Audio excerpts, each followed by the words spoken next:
muy contenta también de vincularme con todas estas personas ya graduadas, ¿no?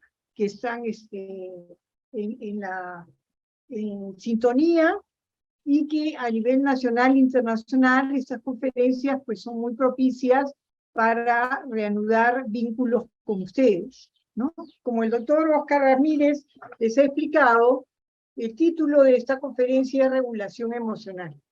Y veremos pues todos los contextos, el contexto educativo, el contexto laboral, social y clínico, con un enfoque neurocientífico y también de neuropsicología y neuroeducación. En estos momentos, dentro de la neurociencia, la neuropsicología y la neuroeducación son los dos baluartes más fuertes para poner al día todo lo que es el ámbito de la psicología, ¿no? Como vemos, la votación está sin título, tenemos 29 de clínica, 7 de social, 20 de laboral y de educativo 45. ¿No? Entonces, el ámbito va a referir con esa dimensión. Comenzaré primero por definir cuál es el contexto o la neurogénesis de la regulación emocional en los seres vivos en este planeta. En esa revisión literaria que hacemos para compartir, tenemos 14 billones de años en que los hidrógenos han ido generando diferentes seres, desde los invertebrados a los vertebrados hasta nosotros. Por ende, el cerebro ha tenido partes de comando según su propia evolución material y energética. Así tenemos que hace 450 millones de años, más o menos, se fueron generando los comandos materiales, ¿no? En las diferentes especies de invertebrados y vertebrados, ¿no? Esos comandos materiales tenían comandos energéticos. En el caso de los reptiles, de los invertebrados, tenemos que su comando energético era motor instintivo, ¿no? Entonces, ellos podían desarrollar su psiquis en función de su satisfacción inmediata de su movimiento en busca de su supervivencia. En los comandos materiales de las emociones, los vertebrados comenzaron a desarrollar el sistema límbico diencefálico. En ese comando material tenemos nosotros aproximadamente 350.000 millones de años. Y en el comando energético tenemos que en esos 350.000 millones de años ellos pudieron desarrollar situaciones de agrado, desagrado, gusto, disgusto, ¿no? Hacia el vínculo con el otro, que fundamentalmente en sus inicios fue hacia las manadas, ¿no?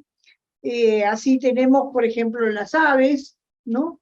Cómo canalizaban, según su trineo, de sus ruidos, de sus sonidos, sus vibraciones, sus emociones, ¿no? Entonces tenían un trineo para el apareamiento, otro para defender su territorio y otro para cuando eran molestadas, ¿no? Igualmente los caballos, ¿no? Los caballos también en su relinche tenían una expresión de sus emociones, de gusto, disgusto, defensa de territorio y sobrevivencia alimenticia, ¿no? Cuando llegamos al ser humano, en el contexto de comandos materiales del cerebro, tenemos entre 100.000 a 120.000 años, miles de años más, en comparación con los otros que son millones, ¿no? Entonces, ahí vemos que el hombre comienza a utilizar su mano, comienza a utilizar sus sentidos con su verticalidad y todas sus impresiones comienzan a tener mayor dimensión. Se desarrolla la caza, se desarrolla después la agricultura, después tribus, después dejan de ser nómadas para ser sedentarios, llegan a, pues, a civilizaciones, y estamos ahora en el año 2023 después de Cristo. ¿no? Nosotros le damos mucho aprecio a la cabeza, pero la cabeza, como vemos, solamente tiene 100.000 millones de años.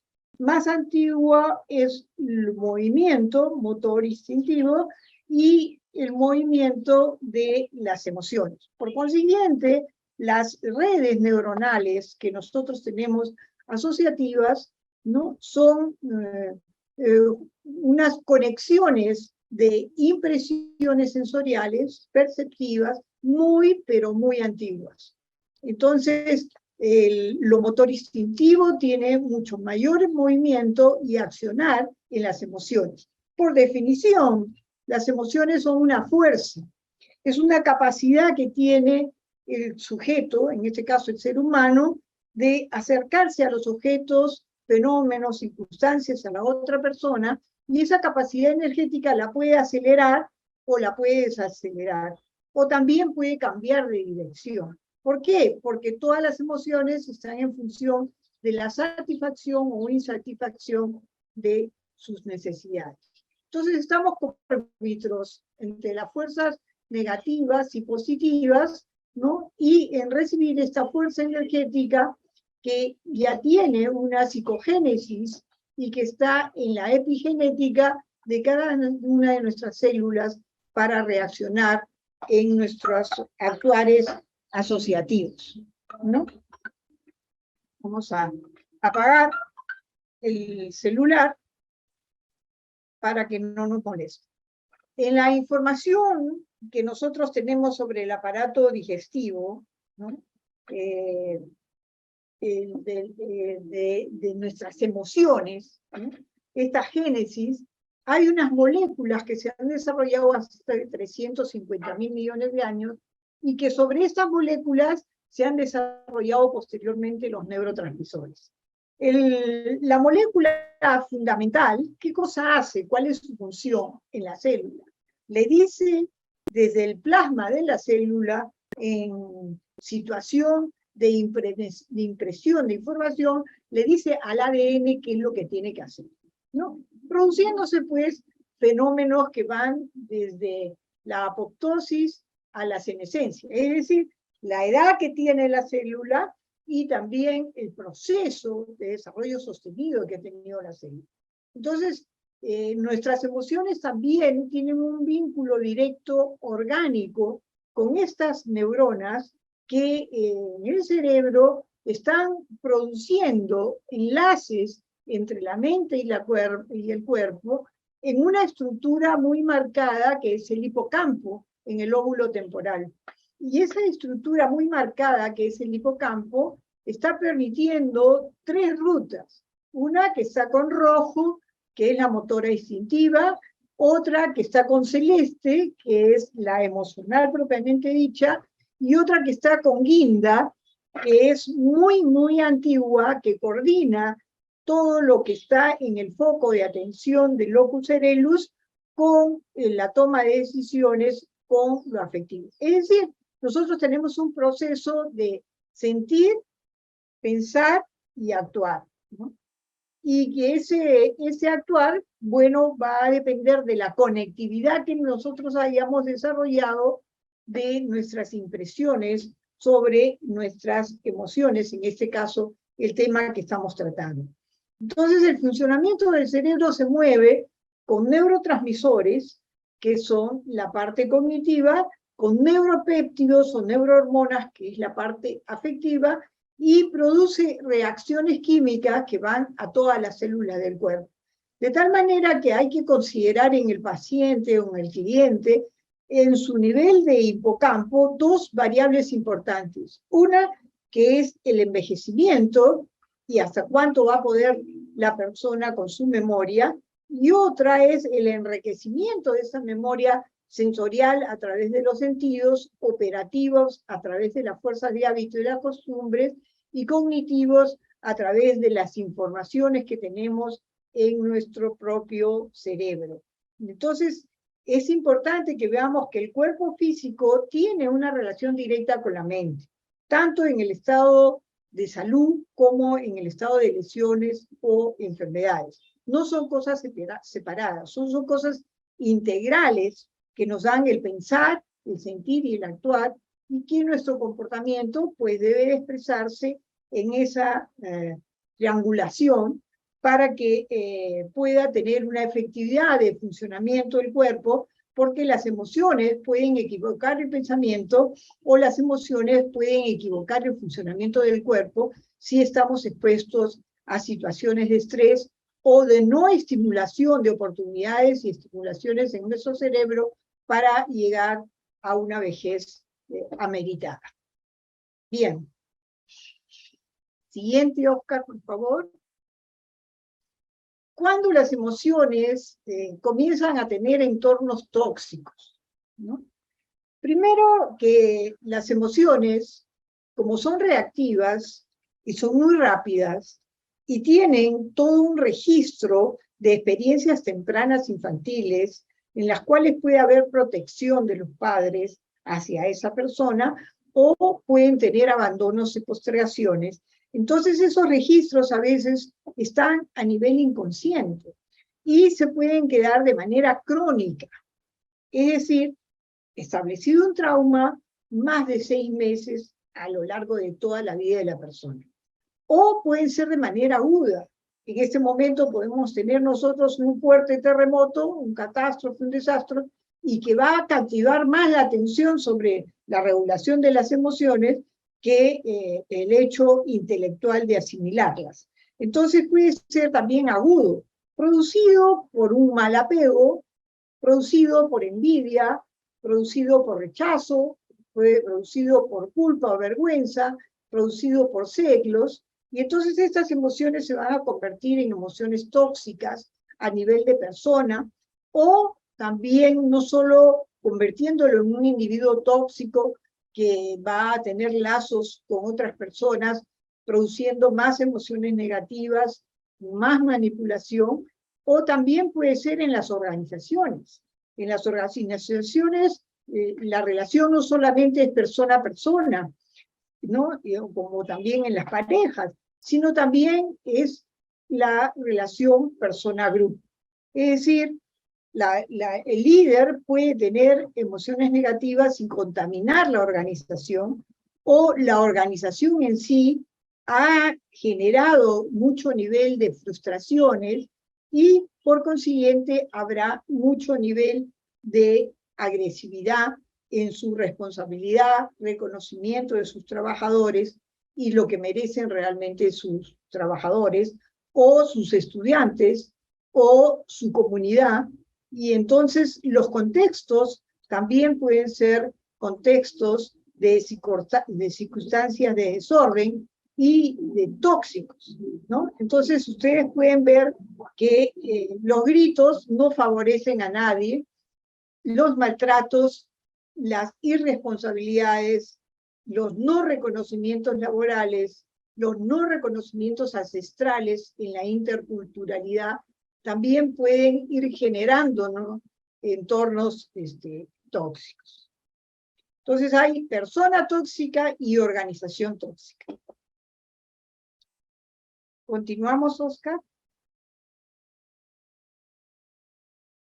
Veamos uno de los primeros contextos, que es el contexto educativo, donde vemos mucho el problema emocional en el entorno organizacional tóxico educativo, en el malestar que pueda tener el estudiante o el malestar que pueda tener el profesor, de ida y vuelta en las discrepancias o disfunciones que día a día presenta en su haber educativo, ¿no?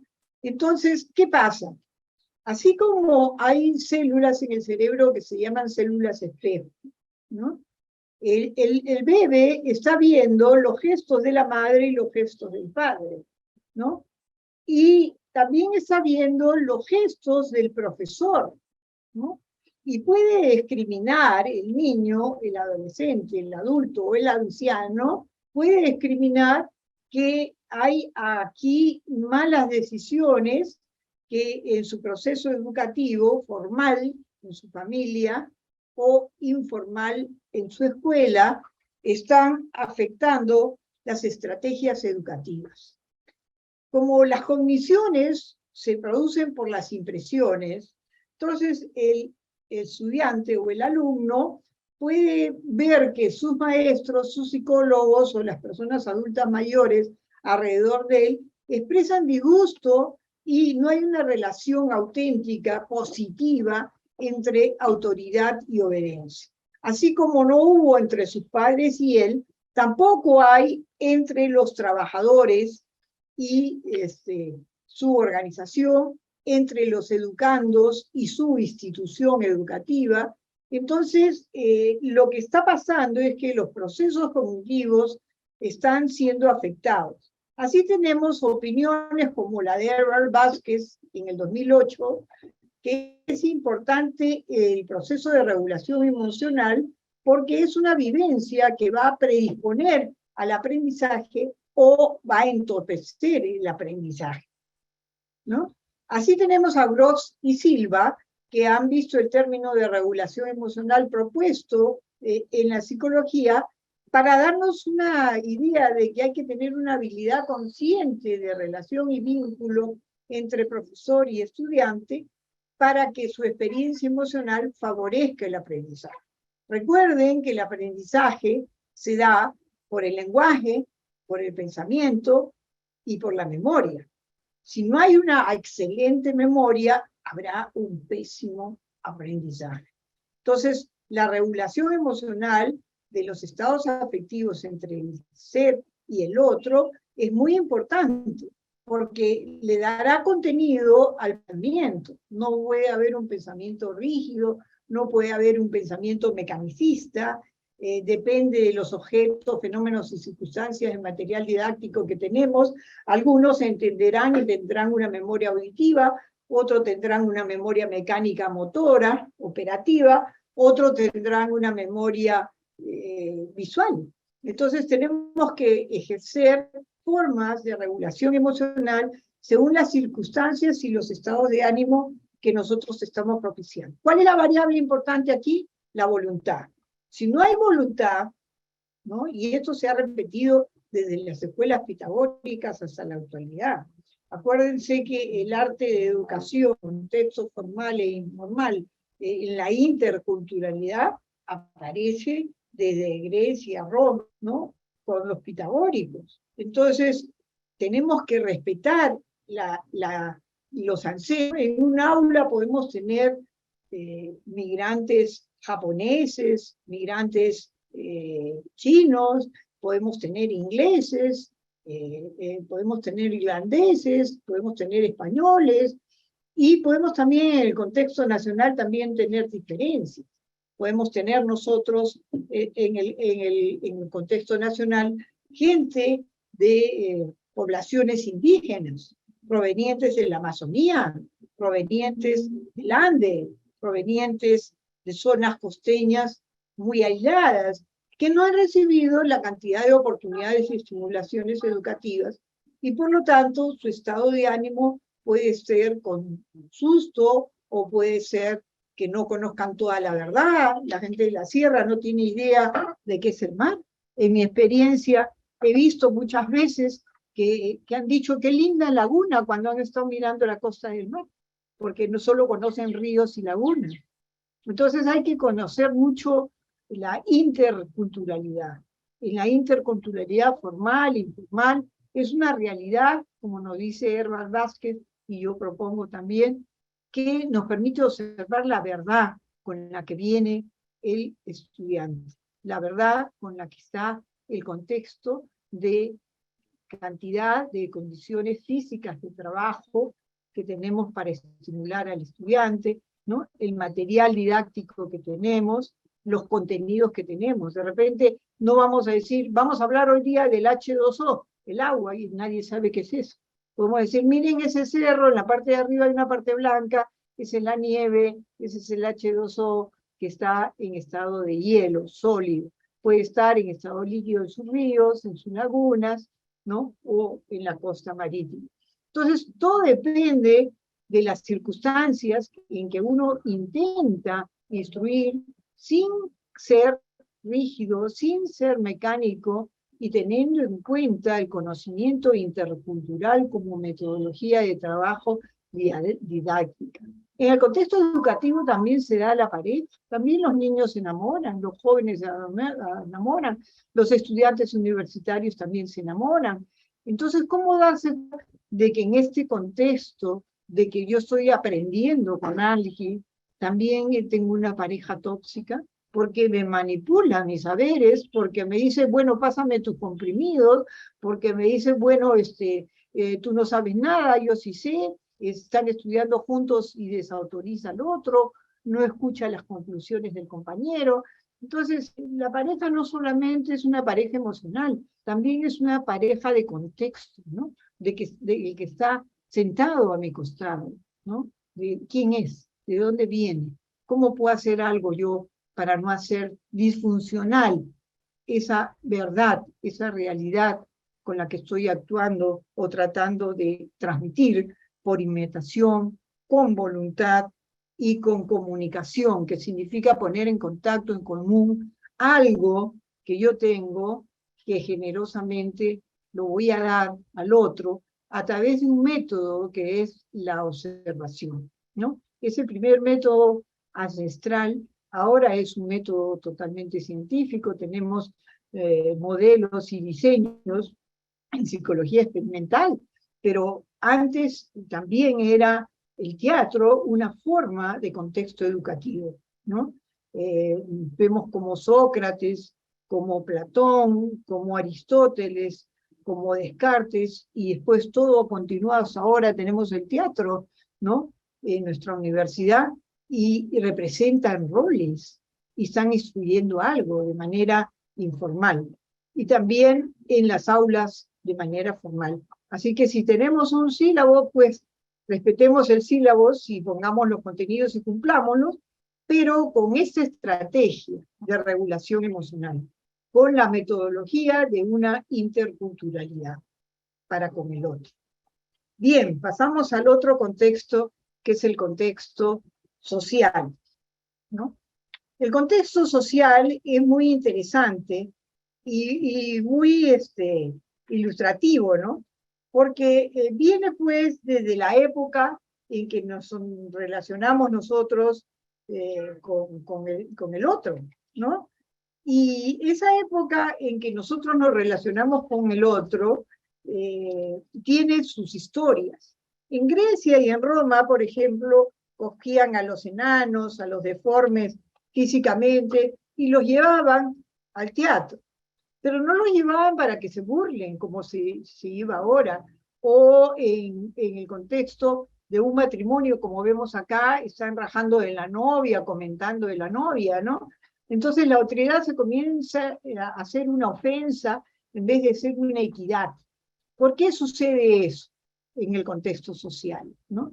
Porque la regulación emocional y el apego no tiene control, no tiene estabilidad, porque han recibido en su experiencia temprana infantil abandonos y postergaciones, entonces igual abandonan la ceremonia, postergan a la novia y comienza el raje de todo. Decir, ay, está de blanco como un angelito, cuando en su vida real ha sido muy alegre, ¿no? Por no decir una palabra con P, prostituta o puta, ¿no? Y ja, ja, ja, ja, ja, sale inconscientemente el chiste.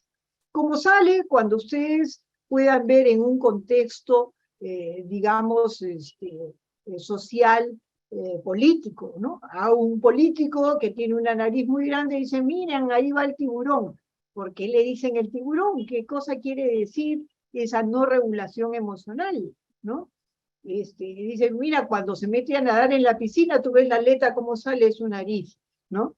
Y todos se ríen. Pero Freud ya dijo que ese vínculo de la risa y el chiste está muy relacionado con el inconsciente de no soportar algo, ¿no? Algo que envidiamos, algo que está en la situación de celos o algo que está en la situación de rechazo. Por eso es que es muy importante dos palabras mágicas que estamos viendo acá, el amor o el desamor. ¿Tenemos amor por el prójimo? Esté como esté en las situaciones y circunstancias que esté. O presentamos desamor tal como lo recibimos en nuestra infancia, tal como fue nuestras frustraciones, nuestras situaciones de postergación o abandono. Entonces, hay que elegir una tendencia de apego, ¿no? Porque el apego no es malo, el apego es bueno, es ponerse en los zapatos del otro. Pero cuando esa figura no es de protección, sino es de humillación o de ofensa y no de equidad, entonces ahí hay un contexto social de mala regulación de las emociones, ¿no? Yo tengo que revisar en mí por qué me estoy burlando de la novia, por qué me estoy burlando del festejo, como está en esta imagen, ¿no? ¿Qué es lo que está acá dentro de mi cerebro? No allá, no en la ceremonia, no en la circunstancia, sino aquí. Muchos años de inestabilidad emocional en el contexto social lo vuelve tóxico, lo vuelve lleno de ofensas y lo vuelve lleno de burlas.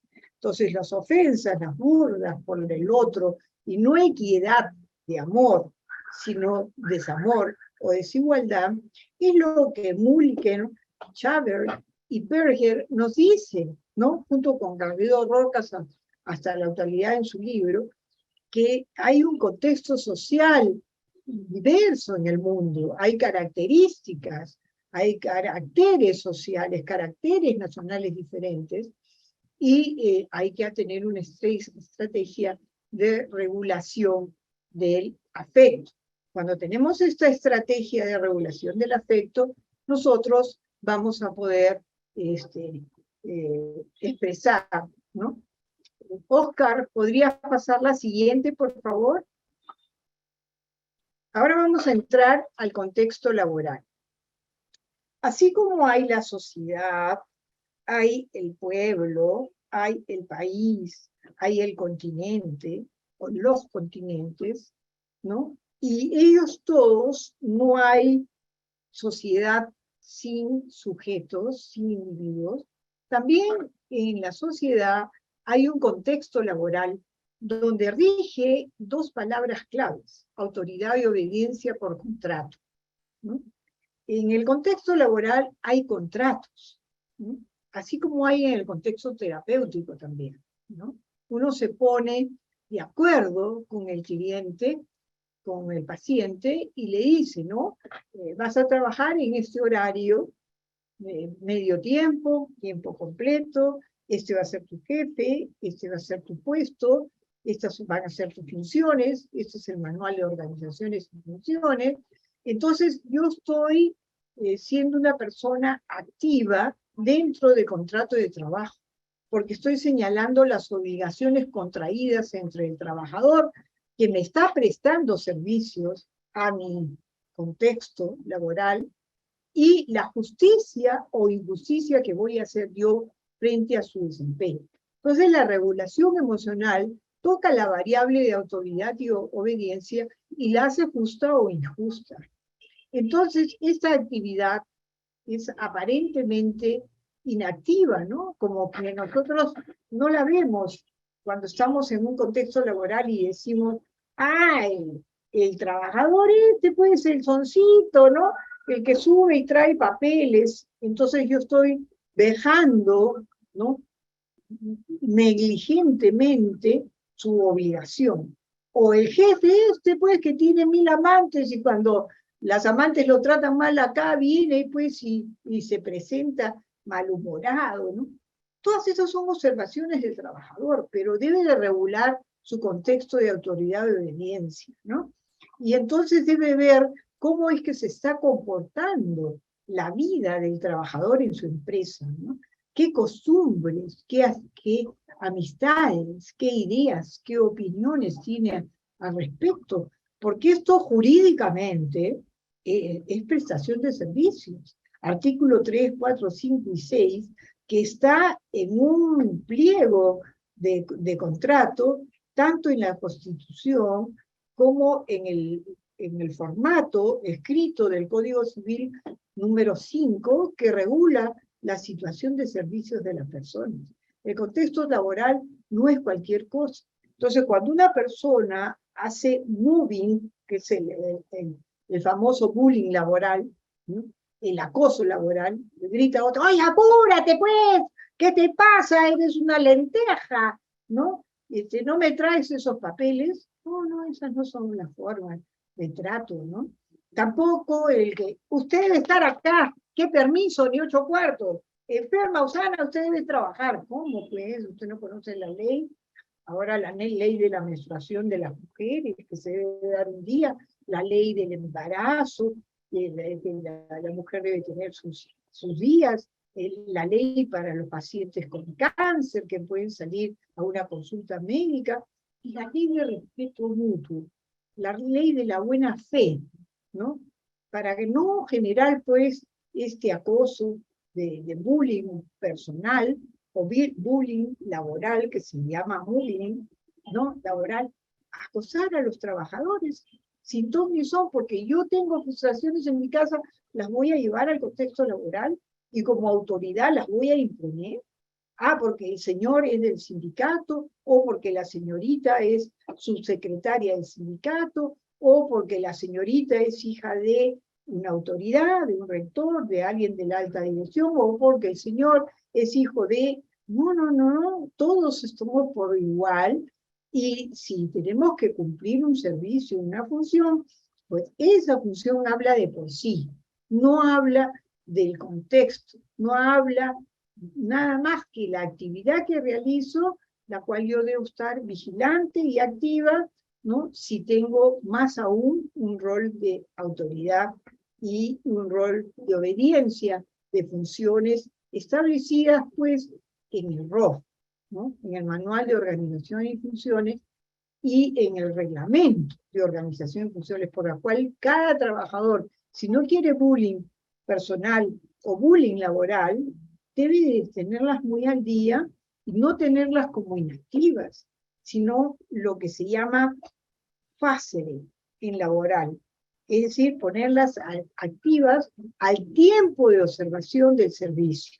Y con mucho respeto se hace una llamada de atención, una comunicación, porque esto lo puede traer de la familia, lo puede traer de otras empresas, lo puede traer de diferentes otros contextos, incluso clínicos, que lo va a trasladar a la laboral. Y nosotros tenemos que ver autoridad y obediencia al contrato y a las funciones que está observando con código civil esa persona, ¿no? Entonces, todas esas costumbres, amistades, ideas, opiniones o formas de expresarse, de repente no son las correctas, y de repente el trabajador puede regular sus emociones, ¿no? Viendo directamente o viéndose, ¿no? No viendo al otro, sino auto-observando sobre ¿no? Sobre cómo es que está actuando la persona. Y para esto, la mejor recomendación en el contexto laboral es, usted cállese un momentito. Si hay dos personas que están acosando a otro, como aparece en la figura, usted se calla, se para delante de ellos, los mira a los ojos y simplemente los mira, espera un ratito, lo suficiente como para que no entorpezca la función, ¿no? Entonces la otra persona va a mirar y le dice, usted quizás, tal vez, no pueda proceder de esta manera, ¿no? Hay otra forma, lo puedes conversar, lo conversamos ahora, lo conversamos después, en que la persona debería de obedecerte, ¿no? Revisemos qué está pasando en este momento. Pero siempre un stop. Cuando usted hace un stop, entonces regresa hacia sí mismo, respira hondo y va a poder enfrentar el contexto laboral. Si no, no lo va a poder enfrentar. Va a ser usted acción, reacción, va a actuar su centro motor instintivo por supervivencia y va a malograr la relación o la función que debería de ser la vida laboral sana del trabajador. Muy bien, aquí hay muchos aspectos que se ha puesto abajo, ¿no? De reglas que cumple el contrato. Si usted tiene una persona con problemas de acoso laboral, pues lea estas reglas que están en los artículos 3, 4 y 5, inciso 5, código 5 de contrato laboral, de cómo es el Código Civil en el artículo 1771, que nos obliga a un respeto por el otro en cuanto a términos de autoridad y obediencia. Nunca pierda usted su autoridad. Usted tiene autoridad sobre sus centros y sobre sus funciones mentales y sobre su cuerpo. Pero si una persona tiene acoso sexual a otra, si otra persona la está vejando con palabras sexuales, usted tiene todo el derecho, la norma sobre lo que debe y no debe hacer, puede y no puede hacer, lo ampara en su desempeño laboral, ¿no? Las normas están en el superyo. Cada persona debe saber lo que puede y no puede, debe y no debe hacer. Así como que ninguna persona se desnuda en un contexto laboral y hace sumisión y defecación delante de todos porque hay un respeto por los servicios higiénicos, ¿no? Un respeto por el uniforme que lleva adentro, que es la vestimenta de su cuerpo, ¿no? Entonces eso le puede explicar a usted que tenga un control sobre sus apetitos, porque un montón de personas se dejan llevar por deseos. Yo desearía que me obedezca una persona, pero si la persona no entiende, no me va a obedecer. Yo desearía subordinar a todo el mundo, pero ninguna persona que presta servicios es subordinada nada más que a las funciones que con diligencia y eficacia y calidad debe desarrollar. Muy bien. Entonces, autoridad y obediencia es las palabras claves para esto. El tiempo y el espacio de observación, mirando los ojos, es la palabra que conviene de manera horizontal ejercer esta autoridad y obediencia en función de la actividad y funciones que debe desempeñar el trabajador. Y las células espejo son importantísimas, están en la corteza cerebral y que exigen que yo haga consciente el contrato con esta persona y no me exceda. Esa es la regulación emocional en ese contexto. Pasamos al contexto clínico. Sí, más bien una pequeña interrupción, doctora, con su permiso. Sería importante que los participantes, como han ido aumentando, aparte de estar presentes en esta importante conferencia, tomen nota y puedan estar preparados para las preguntas que ya en unos minutos se va a brindar, ¿ya? El espacio suficiente para que hagan preguntas claves, ¿sí? Recuerden que tenemos factores claves como son las moléculas de las emociones, la regulación emocional, el sistema endocrino, la autoobservación de sí mismo y el vínculo con el otro, ¿no? Que se denomina incluso la otredad, que para mí incluso es un término nuevo, ¿no? Y para muchos de repente, por lo que estamos aprendiendo muchísimo en esta conferencia.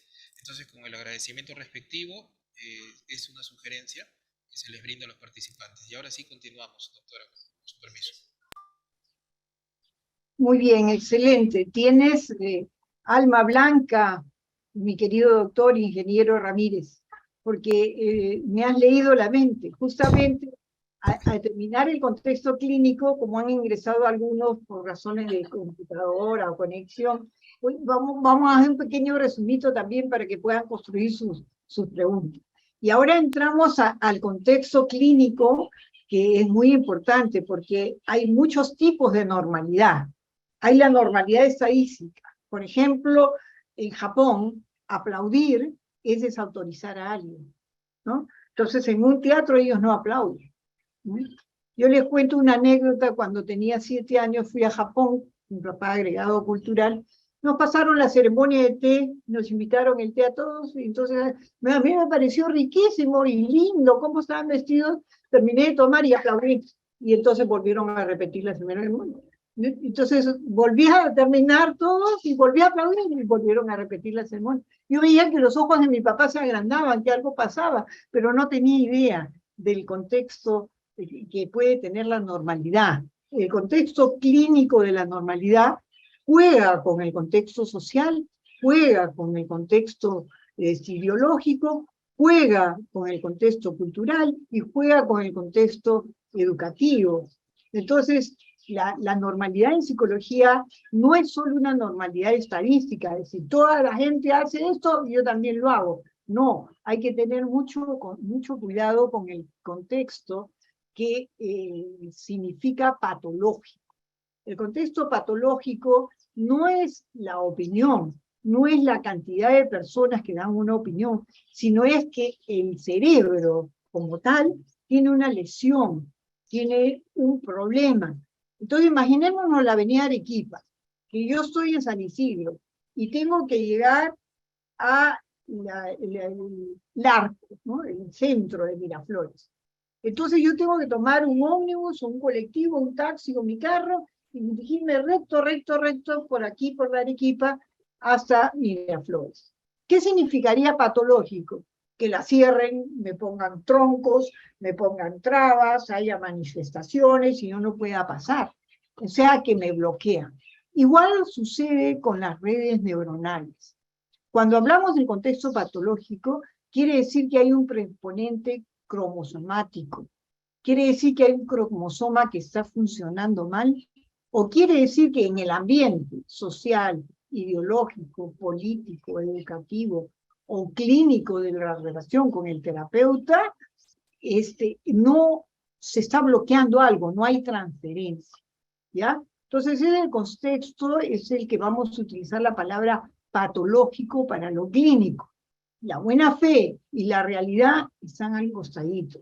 La buena fe y la realidad funcionan en todos los otros contextos, pero en este no hay buena fe, solamente hay realidad, porque tenemos que ver si la persona tiene una lesión. Como les decía, ¿no? En la pista no pueden avanzar porque hay un bloqueo.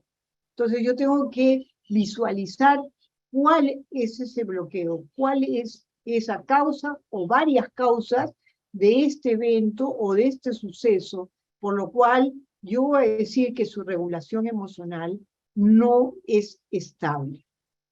Thompson, en 1994, cita a Garrido Rojas en su libro Anormalidad Estadística, y lo critica porque dice, oiga, pero usted dice que hay una epidemiología en el mundo que el 25% de las personas presentan depresión como trastorno físico, pero eso es real. Eso es real. Entonces, ¿cuándo esa ocurrencia o esa intensidad se va a evaluar cuando real? Cuando usted lo demuestre, ¿no? Por ejemplo, hemos visto nosotros en la pandemia. Sí podemos decir de que la pandemia ha afectado, ¿no? El miedo, la ansiedad, la depresión, ¿no? En un 24, 25, hasta 28% dicen los países en el mundo. Varían algunos, ¿no? Pero es bastante. ¿Por qué? Por el confinamiento, ¿no? Porque de repente mi vecino se murió con COVID, ¿no? Mi hijo en mi casa se murió con COVID, mi padre se murió con COVID. Entonces, ¿cómo no va a afectar, ¿no? Entonces ahí vemos nosotros que ha habido una lesión, ¿no? Ha generado una ansiedad que era una ansiedad de estado por la muerte o por el duelo no bien vivido, también por el confinamiento, ¿no? Entonces, esta regulación emocional, hay que ver el proceso donde se inicia, se mantiene y se modula. Si no, Thompson no tiene razón, ¿no? Entonces, hay contexto interno, mío, por el cual yo he sufrido un miedo, una ansiedad, una depresión, ¿no? Un aislamiento, y hay externo también, porque el país no permitía salir. Entonces, eso vio que los vínculos con la persona y la satisfacción de las necesidades, que es la definición de emoción, se vea alterada. Rendón, también en el 2007, nos da otra variable, otra herramienta, que ya hemos hablado bastante, que es la observación, ¿no? Cuando veo una persona que mira para abajo, camina mirando al piso, tiene sudoración en la nariz, en las axilas, en las manos, ¿no? O es ansiedad o está triste, ¿no? Porque le puedo preguntar, ¿tú tienes los ojos irritados? ¿Están un poco rojos como conejos? Ah, sí, me han operado, ta, ta, ta, ta. O no, no se preocupe, es algo que me ha pasado. Entonces, ¿cómo se siente usted con respecto a sus ojitos? De repente la persona, ¡boom!, se desata a llorar y podemos observar esto, el estado afectivo, ¿no? Una lágrima, cuando usted corta cebolla, tiene una composición química diferente a una lágrima cuando usted llora. Entonces los sentimientos son una expresión que va más allá de las emociones. Entonces, cuando los sentimientos son de culpa, de tristeza, de grandes miedos, de estados de pánico, pues estamos cayendo al contexto clínico. Sánchez también dice, no Héctor Hugo Sánchez, sino Orbes y Sánchez, que son dos españoles, que la experiencia emocional es subjetiva y que frente a una expresión emocional uno puede llorar y otro se puede reír, y otro puede estar triste y otro se puede disociar y hablar solo y de repente se volvió loco. Y hay leve, moderado, severo, las formas en que los trastornos o las enfermedades en el contexto clínico se expresan en la patología. Por lo tanto, hay una curva de patología que, según los aportes de Sánchez y Orbes, que también los comparto yo, representan la respuesta de la regulación emocional, que puede ser simple o compleja, que puede ser estrés, ansiedad, angustia, porque perdí mi billetera, porque perdí mi perrito, o ya convertirse en una tristeza y una depresión mayor, o convertirse en una distimia, o en una psicosis maníaco-depresiva. Entonces, nosotros vemos que la consideración de la regulación emocional también tiene los grados y niveles. Y por otro lado, también Garrido Rojas nos habla, justo con Crossley y Morguedo, ¿no?, que en sus investigaciones que ustedes hagan, ya sean cualitativas o cuantitativas con modelos experimentales, siempre vean el código portero. El código portero, por ejemplo, de estar molesta, es mi cólera. Y eso es un neurotransmisor, que es la noradrenalina. Mi código portero puede ser el miedo, y esa es la ansiedad. Y la ansiedad es la adrenalina. Son neurotransmisores diferentes que en déficit o en exceso en el cerebro me dan el contexto clínico.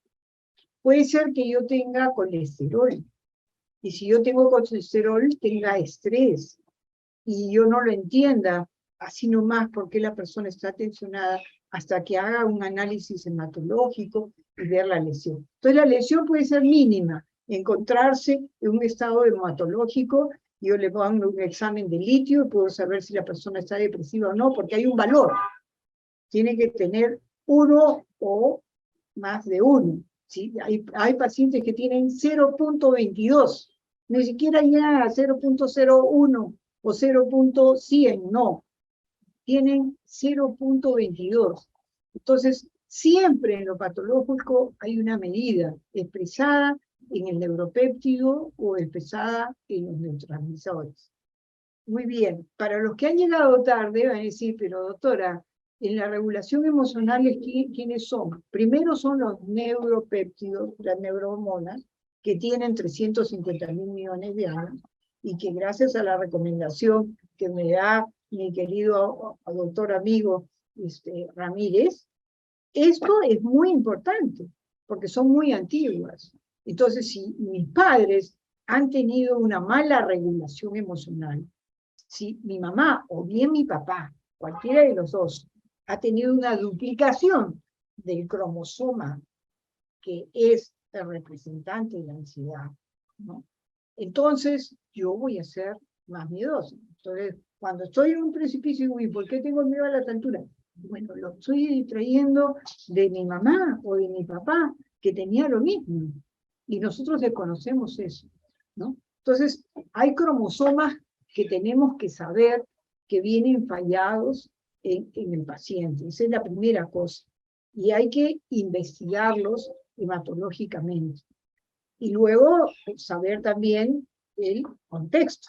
Si fue el contexto educativo, social o laboral el que incrementó el nivel de miedos haciendo un estado de pánico, o el nivel de tristeza haciendo una depresión mayor o una depresión psicológica. Entonces, eso se observa en la productividad de la persona, en el contexto familiar, educativo, y nosotros podemos decirle, ¿le pasa lo mismo? ¿Usted siente miedo en su familia, en su trabajo? ¿No? Y nosotros podemos describir que los estados de pánico, por ejemplo, en los trastornos de ansiedad, los estados de pánico ya se le pueden presentar en una carretera, se le pueden presentar en el trabajo, en la casa, etc. Vemos la siguiente, Oscar. Entonces, nosotros, ¿qué podemos encontrar en la patología? Que esos neuropéptidos o moléculas de las emociones se regulan por efecto de las drogas. No, si la marihuana es social, yo fumo fines de semana, no pasa nada, doctora. ¿Hace cuánto tiempo, hijito? Hace 4 meses. Ya, cuando tengas 6 meses, me vienes a ver y te miras al espejo. Si tú te asustas de mirarte al espejo, ¿me vas a seguir diciendo que no pasa nada? El espejo es tu cerebro. Cuando veas que lo que ves en el espejo te habla, ¿me vas a decir que no pasa nada? Cuando veas que tus sueños son terroríficos, ¿no pasa nada? Mira usted, le invito a estudiar artículos de la NASA. Usted va a ver en arañas, en invertebrados, cómo se presenta este estado de su cerebro. Eche el humo adentro de una jaula donde hay arañas. Estudie usted sus redes neuronales. ¿Y qué va a ver? Que hacen sus telas de arañas totalmente desconexas. Igualmente su regulación emocional. Le dicen buenos días y usted contesta, ¿qué? ¿Qué me has dicho? Serán para ti, para tu abuela, pero para mí son pésimos. Nada de buenos días, idiota, ¿no? A un simple saludo, ¿no? Esa predisposición agresiva, ¿por qué? Porque consume drogas, ¿no? Porque es alcohólico, ¿no? Y nosotros seguimos propiciando esto en la oficina. Decimos, es aniversario de la institución, un brindis, con un vinito, y no tenemos registradas a las personas que sí están comprometidas con el alcohol. No tenemos registradas a las personas que sí están comprometidas con el éxtasis, con la marihuana, o con cualquier otra droga, o un niño que para no tener hambre perfora los sprays y huele el éter para drogarse para no tener hambre. Entonces hay que entender el contexto clínico que se causa el déficit de regulación emocional.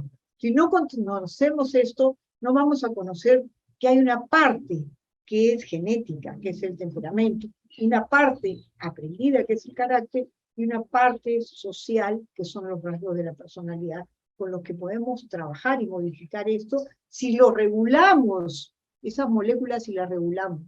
Con una persona depresiva, un antidepresivo, ya la persona no va a tener intentos de suicidio. Con un ansiolítico, yo conozco el caso, no voy a decir de quién, pero es un caso muy cercano, de una persona que nació y tuvieron que ver legalmente entre su nacimiento y la vida de su madre. Y lucharon por salvar al chico y se murió la madre. Ese paciente decía, no sé por qué no puedo estar en ascensores, no sé por qué no puedo ir en carros o móviles que corran mucho. Mire, antes de ayer el micro donde estaba pasó una por muy de velocidad, yo me golpeé la cabeza al costado nomás, y hace 3 días que no duermo, no puedo dormir. Imagínense cómo ese neuropéptido está condicionando ese estado de miedo, que fue intrauterino y postraumático. El cuerpo graba todo, desde lo más simple a lo más complejo. Y si las drogas descompensan esto, ojo, pues. Hay otros trastornos, como el trastorno depresivo, que su código portero es la tristeza. Yo puedo estar triste porque perdí mi billetera, y puede ser temporal, y lo puedo entender, porque descuidé, porque mi cartera no tenía un cierre, porque me paré junto a una persona, porque me tocó en la tómbola de la vida un ratero al costado. Es diferente que nadie se dé cuenta de que yo no presto atención a la regulación de mi emoción de supervivencia. y de mi vínculo con el otro. Entonces yo tengo que ver dónde me siento en el micro, junto a quién, si quiero evitar algunas expresiones que el trastorno depresivo de una simple tristeza, pero sea una depresión mayor, pase a una distimia o llegue a una psicosis con el tiempo.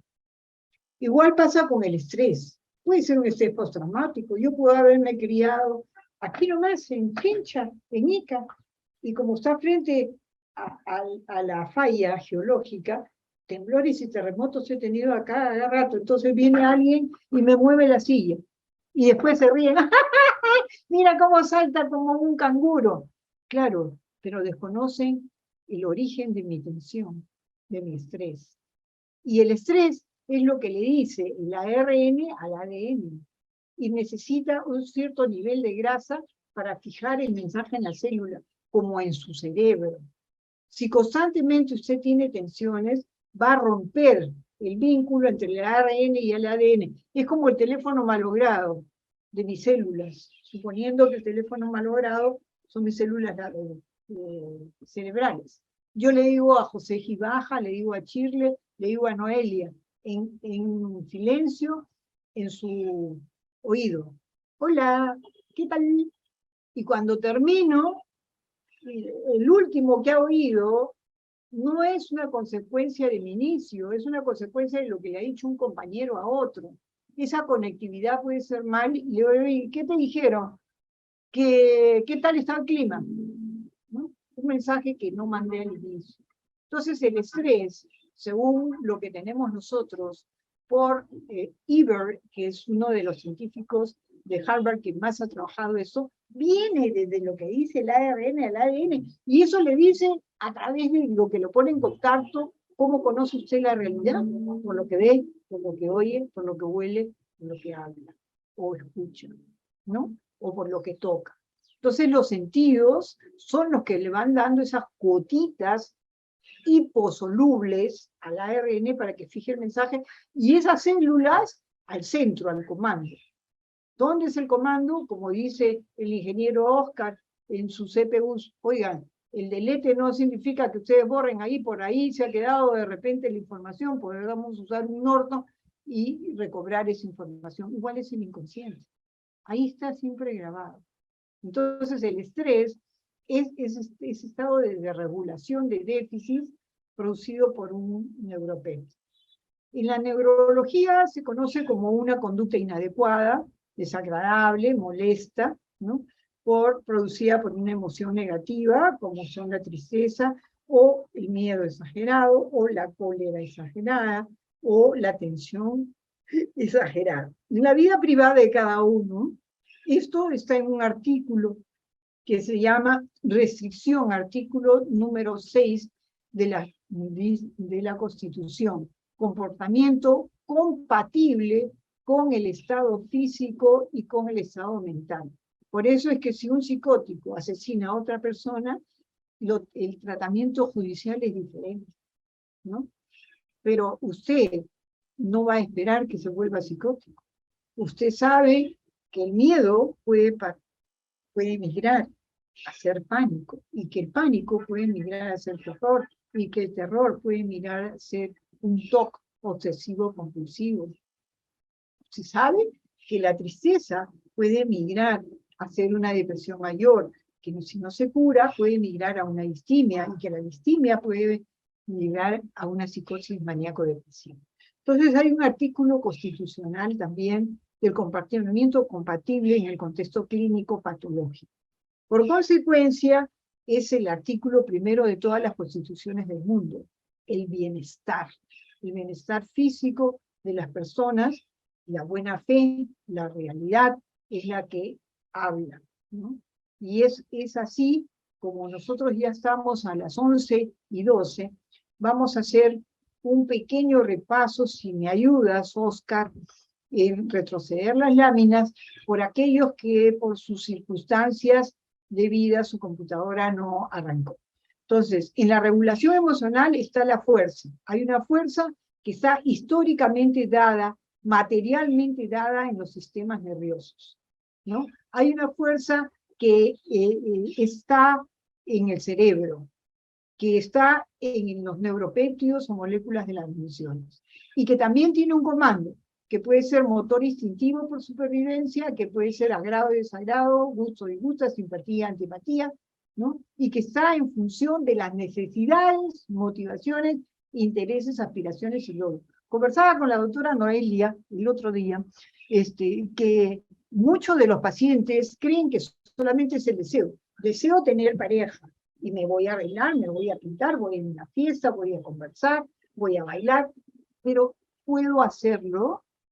¿Debo hacerlo con todos? ¿O debo de saber escoger? Entonces tienen que pasar de satisfacción y satisfacción de necesidades a cuál es la razón o causa que me junta a ese otro, a esa otredad, y cuál es mi nivel de aspiración y logro que voy a tener. Ese otro no trabaja, ni quiere trabajar, quiere vivir de mi plata, y yo me voy a juntar.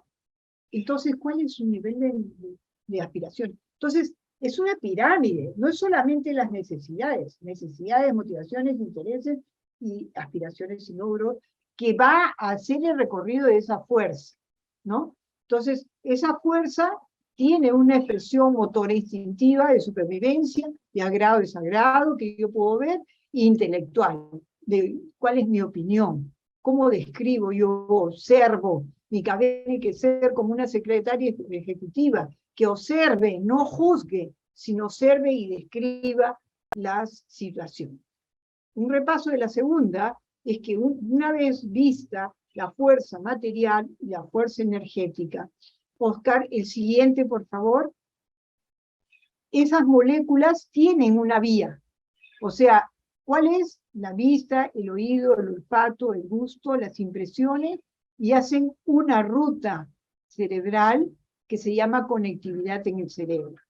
Y que eso se puede ver en el hipocampo, que es esta zona de acá, el centro de la memoria, y esa ruta la han formado motora instintiva. Entonces yo reacciono, me dice, vieja sonsa, yo le digo, concha tu madre, la tuya, yo no soy, disculpen la lisura, pero así es la que reacción motora muchas veces, sin darme un espacio, o emocional, qué desagradable, qué vulgar que eres, qué irrespetuoso, o motora instintiva, espero un semáforo, que esté el carro junto a mí, agarro un plátano y se lo tiro, ¿no? Entonces, hay toda una serie de rutas que yo tengo que controlar en la regulación emocional, que es con la toma de decisiones, el sentir y el accionar que me da. Entonces tengo que hacerme, como decía siempre, un espacio, parar un ratito, un stop, para poder observarme qué me está causando eso que viene del medio ambiente. Y según eso voy a poner a funcionar mi cerebro como valga la pena. De repente dejo que fluya, porque yo puedo estar en un puente, mi cerebro es un puente, y por debajo pasa un río, trayendo flores con un aroma delicioso y regulándome en mí emociones positivas, o puede traer estiércol, heces, y ser totalmente desagradable. Yo tapo mi nariz y sigo caminando, fluyo. Muy bien, la edad es importante porque hay que tener paciencia con el adulto mayor.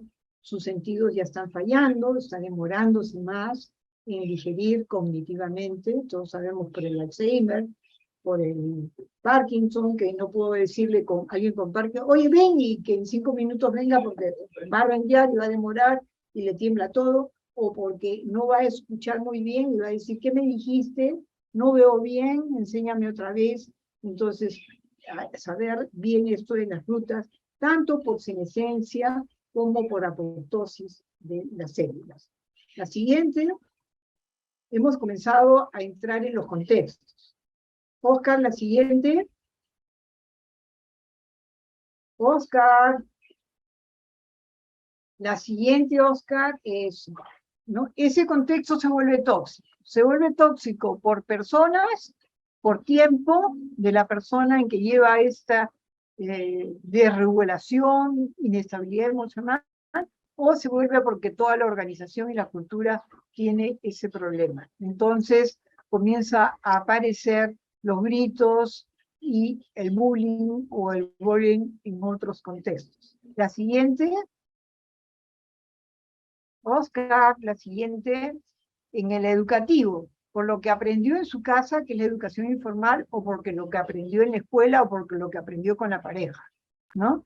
Lo que aprendió en la escuela es brillante en los profesores, porque ellos tienen una metodología y tienen que reconocer la interculturalidad, porque si no, de manera voluntaria o involuntaria, inconscientemente estamos atacando al otro. Y en el otro, si la pareja me manipula y todo, no, pues no eres tú. Así como lo escogiste, lo dejas de escoger, ¿no? En el siguiente, en el contexto social, ¿no? Aquí vemos a Shirley, vemos a Noelia, vemos a Gibaja, vemos a Laura Torres, vemos a David Leonor, vemos a Marcela, que hacía mucho tiempo que no la veía Marcelita, ¿no? A Adriana, Nicolás y otros, porque me pasaría todo el tiempo. Quiere decir que esta conferencia tiene sentido porque está pues José Gibaja, porque está Laurita, porque está Marcela, escuchando, compartiendo. Entonces, ellos van a presentar diversas emociones. Y como van a presentar diversas emociones, pueden controlar su estabilidad o no estabilidad emocional, prender o no prender su cámara, tener apego o no tener apego a esa conferencia. Igualmente con las personas, ¿no? Hay personas que le gustan, que no le gustan, que le agradan, les agradan, tienen simpatía, antipatía, pero lo que no pueden hacer, que en un contexto social como es en un matrimonio, estar rajando o comentando o juzgando a alguien, porque la autoridad se respeta con equidad. Si quieres que te respeten, tú también respetas. Otra cosa que vimos, rapidito, Oscar, la siguiente lámina, Oscar. Oscar, listo, elaborar. Oscar también está haciendo sus cosas, o sea que de favor también nos está ayudando, ¿no? En lo laboral hay un contrato, hay unas funciones que ustedes tienen que desarrollar, entonces hay una relación de autoridad o evidencia, y eso tiene que tener un orden, una regla, lo que puede y no puede, debe y no debe hacer usted en un contexto laboral. Si no tiene una inestabilidad emocional, una no regulación emocional. Y por último, el clínico, que ya ahí deben haber llegado todos, y si no han llegado todos, bueno, ya para qué repetirlo, porque significaría que tienen una dolencia, ¿no? Entonces, pasamos al siguiente, por favor. El contexto clínico ya tiene un glosario internacional de salud, el DSM-3 o el DSM-4, que nos guía, que nos sirve, que nos ayuda para saber qué tipo de normalidad es, estadística, social o clínica. Y como es clínica, debe estar con un código en el DSM-3, en el DSM-4, y según eso nosotros podamos expresar en la siguiente, por favor, por ejemplo, lo que está en relación a regulación emocional, abuso al alcohol, a drogas, trastornos de personalidad, trastornos depresivos, trastornos de estado de ánimo, estrés postraumático y déficit de atención, ¿no? Esos, por lo general, están presentando una condición. Entonces, cerramos la diapositiva y pasamos a las preguntas. Estimado doctor Oscar, como conclusiones, bueno, esto está en la esencia de cada persona, acá adentro, en el cerebro, y usted es amo de sus centros cognitivo, afectivo y motor instintivo. Usted está con un contrato de trabajo, tiene que saber sus necesidades y saber usted tiene que saber lo que debe y no debe hacer, puede y no puede hacer en su contexto. Ahora, hay la resistencia es como un mecanismo de defensa que encubre los síntomas, hay las obligaciones, la ley lo ayuda a usted a una regulación de su identidad emocional, a sus términos, también lo ayuda a la organización si tuviera una persona con determinadas lesiones. Gracias, Oscar, gracias a todos ustedes. Pasamos a las preguntas para tener un tiempito necesario para eso. Adelante, Oscar, ¿me podrías leer las preguntas?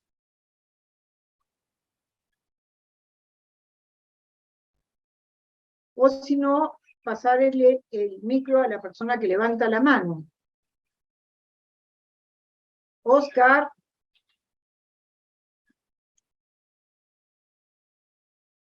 Oscar. ¿Se escucha? te escucho. ¿Me podrías leer las preguntas? Sí, sí, a ver, a los participantes si tienen alguna consulta, a ver, lo pueden dejar por el chat o me indican para poder activarles el micrófono, porque creo que cada uno también lo puede activar. A ver, comencemos con levantar la mano y activar su micrófono, por favor. Cerremos la pantalla, Oscar, esta parte de la exposición. Sí, ya está. Ok, ya, para poder ver la persona que levanta la mano. Noelia, adelante. Sí, buenos ¿Cuál es tu días, pregunta? doctora. Fíjate, encantadísima de tenerte aquí. Dime. Igualmente, doctora, siempre es un placer poder conocer un poquito más de usted, conocer más de todo el conocimiento que usted tiene y muchas gracias por todo el conocimiento que nos da a nosotros, sus alumnos. Bueno, creo que la pregunta principal con respecto a todo esto que nos ha comentado es cómo usted cree que nosotros podemos incentivar a regular estos neurotransmisores y los neuropéptidos dentro de nuestro contexto, ya sea el contexto educativo, el contexto laboral que usted mencionó, que nos ayude a nosotros a mejorar nuestra regulación emocional. Muy bien, Noelia, muchas gracias por tu pregunta. Lo importante es comenzar de lo más complejo a lo más simple. Lo más complejo es que puede hacer que tenga alguna lesión en el cerebro, ¿no? Que es su base material, que hemos dicho, de lo que piensa, siente y actúa. Entonces, pidamos un test o un análisis hematológico de sangre y sepamos los valores. No necesita de que un médico le escriba, ¿no? El paciente por 20 soles puede sacarse un análisis de litio y saber si está más de 1 punto o 1.5. Entonces ahí está comprometido y tienes que tomar una decisión y decir, acá tengo que hacer una intervención múltiple. Trabajo yo como psicóloga, pero con un neurólogo o con un psiquiatra, ¿no? O con un centro de salud, si la persona no tiene para pagar psiquiatra, contactarse con qué municipalidad, con qué municipio vive, porque siempre en los gobiernos locales y regionales, pues hay el hospital regional o hay el policlínico, y ahí se puede ayudar. Entonces, lo más complejo sería saber que el análisis de litio me ayuda para saber si el paciente está triste por déficit de serotonina, ¿no? Y también mandar a un análisis, ahora en neurociencias se está mandando análisis moleculares en cualquier laboratorio, puede mandar a la persona y decirle, necesito que chequee el cromosoma 25. Si hay duplicación del cromosoma 25, entonces nosotros estamos en un trastorno de ansiedad. Para eso tengo mi batería, ¿no? Tengo mi STAI o mi IDARI, que puede decirme mi test si es ansiedad de estado por una circunstancia o es una ansiedad rasgo que trae genéticamente. Entonces ya tengo 2 elementos de análisis, ¿no? Y con el estrés postraumático, mandar un examen hematológico para saber cómo está el colesterol bueno y el colesterol malo. Porque el colesterol trabaja con la glándula suprarrenal y inmediatamente es posible que el neurotransmisor de la cólera, de la ira, pueda estar afectando con una depresión, porque el paciente depresivo también puede ser que esté muy triste, ¿no? O puede estar afectando con un estado desorbitado de la noradrenalina en cólera, o de la adrenalina en tristeza, en miedo, o puede estar afectando también su tolerancia a la frustración, ¿no? Generalmente las personas estresadas no tienen tolerancia a la frustración. Si sabemos eso, corregimos el colesterol, también es un tratamiento que ustedes, estoy hablando de los peores casos, ¿no? Van a hacerlo con un especialista. Y si hay adicción, por lo general también aplico mi test y veo que hay trastorno de personalidad. Siempre hay trastorno de personalidad antisocial o trastorno de personalidad límite. Entonces, con eso puedo ver si le hago una terapia dialéctica o una terapia cognitivo-conductual o una terapia analítica para saber cuál fue la causa, ¿no?, de su adicción. No sé si te ha ayudado en algo, Noelia. Sí, doctora, muchas gracias por su respuesta. ¿Alguna otra pregunta? Sí, doctoras, hay unas preguntas en el chat que las voy a leer. Leonardo Huertas consulta cómo afecta la regulación emocional a un estudiante universitario que quiere dejar su carrera por dudas existenciales. Muy bien. Hay en la carrera nuestra orientación vocacional. Entonces, si quiere dejarla, tiene que haber una motivación muy profunda, ¿no? A mí me sucedió en una oportunidad un caso de un estudiante que quería dejar su carrera porque simplemente veía llorar todos los días a su madre.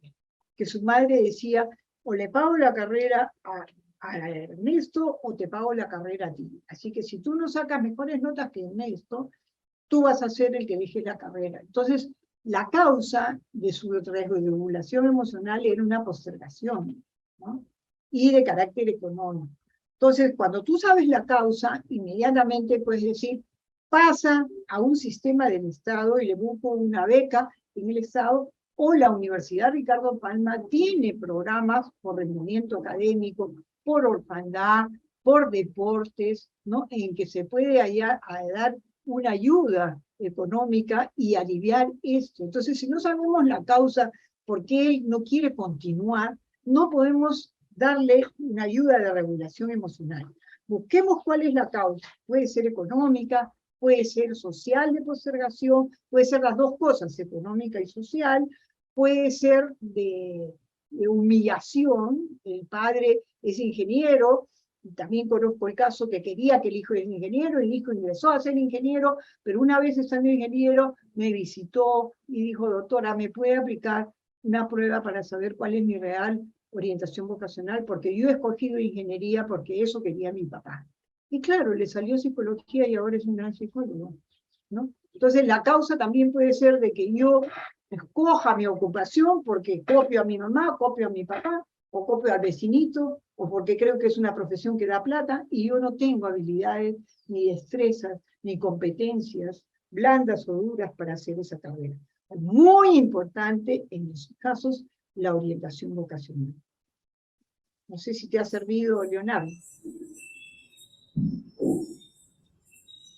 Creo que eso es muy importante porque usted es profesor de psicometría.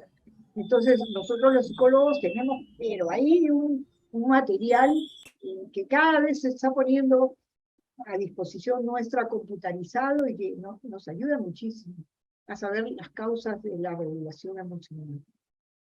¿Sí? ¿Tenemos alguna otra pregunta, Oscar? Sí, la señorita Jocelyn Medina está levantando la mano, a ver si puede activar su micrófono, por favor. Buenos días, doctora Ana María. Buenos días a los que están presentes. En este momento me encuentro en mi tercer ciclo de psicología. Puedes prender tu cámara también, yo si quieres. Prende tu cámara. Sí. Un momento, por favor. Ya. No sé si se me ve. Ay, se me apagó la cámara. Ya. Okay. Buenos días. Hola, ¿cómo estás? Bueno, como le decía, estoy en este momento cursando mi tercer ciclo de psicología y mi pregunta es, como estudiantes, ¿cómo podríamos regular nuestras emociones frente a situaciones de estrés y presión académica post-pandemia? Muy bien, tú todavía no puedes manejar los valores, como le hemos dicho a Noelia, ¿no? Porque tú recién eres un estudiante. Pero mira, Jocelyn, post pandemia, tenemos que el contexto social de la pandemia ha sido muy frustrante. Entonces, desde que inicias tu carrera, tú conoces una teoría muy importante que es sobre la frustración y la agresión, ¿no? Lorenz dice que la agresión se da porque ha existido un hecho frustrante. Larry Miller también lo mismo. Entonces, post pandemia tú sabes que a todos hemos sido frustrados. Entonces, ¿Cómo tú te puedes dar cuenta? Porque la misma persona te va a decir, entonces tú dile que haga un inventario de miedos, un inventario de frustraciones. Y una vez que tú tengas el inventario de que te ha hecho esa persona, agarra tu lapicero y clava ahí nomás, sin mirar a donde se marque, porque todo eso es de ella. Entonces, si se marca ahí, tú trabajas ese miedo, tú trabajas esa tristeza, tú trabajas esa tensión, ¿no? Y ya lo vas a poder ir haciendo poco a poco. Lo primero que puedes hacer es mirarle a los ojos y tratar de que esa persona sienta lo que está diciendo. Porque si no lo siente, simplemente va a ser como un discurso, ¿no? Ha pasado esto en la pandemia, le ha pasado a todos estamos tristes. No, no, no, tú qué sientes. Tú estás triste, ¿por qué? Acá me has hecho un inventario, me has dicho que estás triste porque perdiste tu enamorado, porque no lo podías ver, porque después de que estuvieron en la pandemia, la mamá huyó y salió y ahora vive en Europa. ¿Cómo puedes manejar eso, Dios? ¿No? La distancia enfría las cosas, pero no las borra, ¿no? Entonces, ¿cómo le puedes dar aliento a tu paciente? Entonces, mi primera sugerencia es mirarle a los ojos, que realmente sienta lo que dice, piensa lo que dice y actúe como piensa, siente, y su inventario para que comiences a trabajar. ¿Correcto? Sí, doctora, muchas gracias. Y tengo una última pregunta, perdón. Como también, ¿no?, como estudiantes, en caso, ¿no?, en pospandemia, sé que la salud mental ha sido uno de los temas más delicados porque hemos estado encerrados durante mucho tiempo y sé que la población juvenil adolescente ha sido una de las más afectadas porque pues todos chicos estamos así activos, con ganas de querer salir, querer socializar, y bueno, hemos estado encerrados durante nuestras cuatro paredes, hablando por pantallas, y en caso no haya un diagnóstico de algún trastorno, ¿no?, ya sea depresión, ansiedad, y ahora es estudiante de cualquier carrera, pues, ¿no?, en cualquier universidad, ¿cómo podríamos, ¿no?, salvaguardar nuestra salud mental mientras estamos estudiando, ¿no? Porque el año pasado, no le voy a mentir, he sido testigo y también, ¿no?, también ha sido afectada, ¿no?, mi salud mental por el sobreestrés, porque ha sido mi primer año presencial y demás. Entonces, ¿cómo podríamos nosotros salvaguardar nuestra salud mental frente, ¿no?, a estas situaciones de estrés, ¿no? Jocelyn, como tú eres estudiante y vas a ser psicóloga, no importa que estés en tercer ciclo, tú tienes que saber que tienes tres centros: el mental, el emocional y el motor instintivo. El confinamiento motor instintivo te ha afectado a ti tanto como a mí. A mí más porque tengo más años que tú. Entonces me está dificultando un poco subir escaleras y caminar, ¿no? Porque tengo mayor edad, ¿verdad? Entonces tú verías cómo les ha afectado motrizmente. De repente, motrizmente, yo estoy notando en mis alumnos que las letras están totalmente desorganizadas, ¿no? Con algunos que he podido dictarle cosas y ver su dictado en su escritura, estoy viendo eso, porque motrizmente están teniendo esa represión, ¿no?, en las reacciones, en su acto reflejo, motor voluntario o involuntario. Algunos involuntarios, porque tienen problemas digestivos, y eso solo lo puedes saber tú o tu paciente, ¿no? Si le está afectando porque no comió a las horas, porque de repente la mamá ya no es como antes, que ya no hay empleada doméstica, por miedo que contagie la despidieron, qué sé yo. Entonces, tienes 9 sistemas que revisar si motoramente, involuntariamente te afectó.